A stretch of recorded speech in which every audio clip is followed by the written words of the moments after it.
ओम नमो भगवते वासुदेवाय। जय श्री कृष्ण। नमस्कार दोस्तों, स्वागत है आप सभी का हमारे चैनल भक्ति ज्ञान में। दोस्तों, आज मैं आपको वैशाख मास महात्म के 10वें अध्याय की कथा सुना रहा हूँ।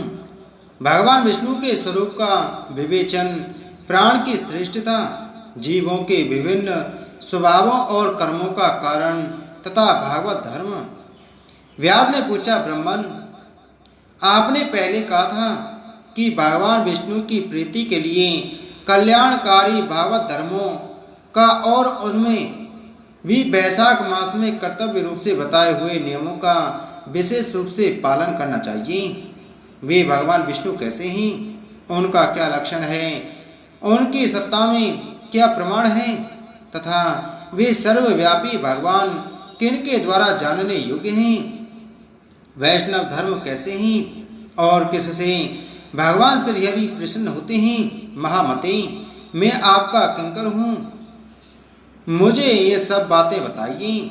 व्याध के इस प्रकार पूछने पर शंख ने रोग शोक से रहित संपूर्ण जगत के स्वामी भगवान नारायण को प्रणाम करके कहा, व्याध, भगवान विष्णु का स्वरूप कैसा है यह सुनो। भगवान समस्त शक्तियों के आश्रय, संपूर्ण गुणों की निधि तथा सबके ईश्वर बताए गए हैं। वे निर्गुण, निष्कल तथा अनंत हैं। सत्य, चित और आनंद यही उनका स्वरूप है। यह जो अखिल चराचर जगत है अपने अधीश्वर और आश्रय के साथ नियत रूप से जिसके वश में स्थित है, जिससे इसकी उत्पत्ति, पालन, संहार, पुनरावृत्ति तथा नियमन आदि होते हैं, प्रकाश, बंधन, मोक्ष और जीविका, इन सब की प्रवृत्ति जहाँ से होती है वे ही ब्रह्म नाम से प्रसिद्ध भगवान विष्णु हैं। वे ही विद्वानों के सम्मान्य सर्वव्यापी परमेश्वर हैं।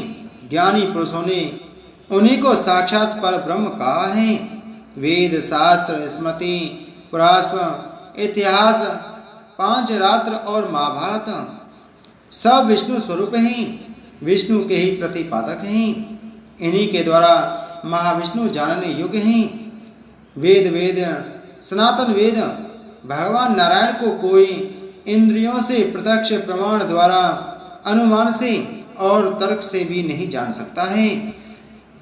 उन्हीं के दिव्य जन्म, कर्म तथा गुणों को अपनी बुद्धि के अनुसार जानकर उनके अधीन रहने वाले जीव समूह सदा मुक्त होते हैं। यह संपूर्ण जगत प्राण से उत्पन्न हुआ है, प्राण स्वरूप है, प्राण रूपी सूत्र में पिरोया हुआ है तथा प्राण से ही चेष्टा करता है। सबका आधारभूत यह सूतात्मा प्राण ही विष्णु है, ऐसा विद्वान पुरुष कहते हैं। व्याध ने पूछा, ब्रह्मन, जीवों में यह सूतात्मा प्राण सबसे श्रेष्ठ किस प्रकार है। शंख ने कहा, व्याध, पूर्व काल में सनातन देव भगवान नारायण ने ब्रह्मा आदि देवताओं की सृष्टि करके कहा, देवताओं, मैं तुम्हारे सम्राट के पद पर ब्रह्मा जी की स्थापना करता हूँ। यदि तुम सबके स्वामी हैं, अब तुम लोगों में जो सबसे अधिक शक्तिशाली हो उसे तुम स्वयं ही युवराज के पद पर प्रतिष्ठित करो। भगवान के इस प्रकार कहने पर इंद्र आदि सब देवता आपस में विवाद करते हुए कहने लगे, मैं युवराज होऊंगा, मैं होऊंगा। किसी ने सूर्य को श्रेष्ठ बताया और किसी ने इंद्र को। किसी की दृष्टि में कामदेव ही सबसे श्रेष्ठ थे। कुछ लोग मौन ही खड़े रहे। आपस में कोई निर्णय ना होता देखकर वे भगवान नारायण के पास पूछने के लिए गए और प्रणाम करके हाथ जोड़कर बोले, महाविष्णु, हम सब ने अच्छी तरह विचार कर लिया, किंतु हम सब में श्रेष्ठ कौन है यह हम अभी तक किसी प्रकार निश्चय ना कर सके। अब आप ही निर्णय कीजिए।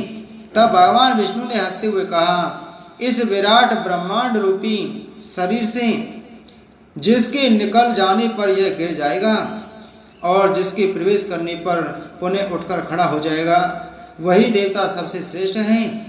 भगवान के ऐसा कहने पर सब देवताओं ने कहा, अच्छा ऐसा ही हो। तब सबसे पहले देवेश्वर जयंत विराट शरीर के पैर से बाहर निकला। उसके निकलने से उस शरीर को लोग पंगु कहने लगे। परंतु शरीर गिर न सका। यद्यपि वह चल नहीं पाता था तो भी सुनता, पीता, बोलता, सूंघता और देखता हुआ पूर्वतः स्थिर रहा। तत्पश्चात गया देश में से दक्ष प्रजापति निकलकर अलग हो गए। तब लोगों ने उसे नपुंसक कहा, किंतु उस समय भी वह शरीर गिर न सका। उसके बाद विराट शरीर के हाथ से सब देवताओं के राजा इंद्र बाहर निकले।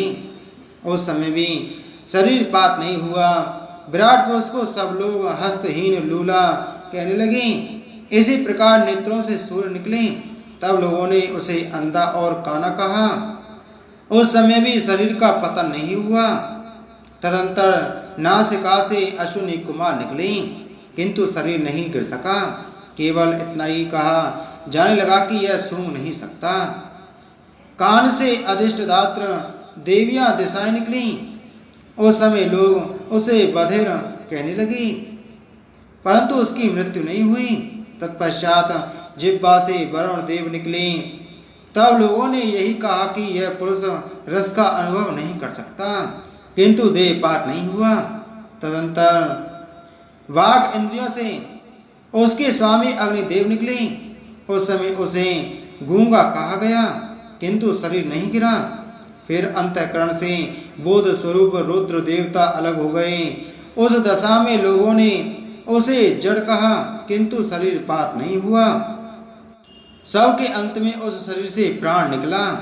तब लोगों ने उसे मरा हुआ बतलाया। इससे देवताओं के मन में बड़ा विस्मय हुआ।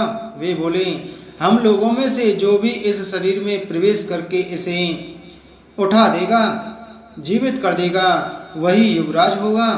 ऐसी प्रतिज्ञा करके सब क्रमशः उस शरीर में प्रवेश करने लगे।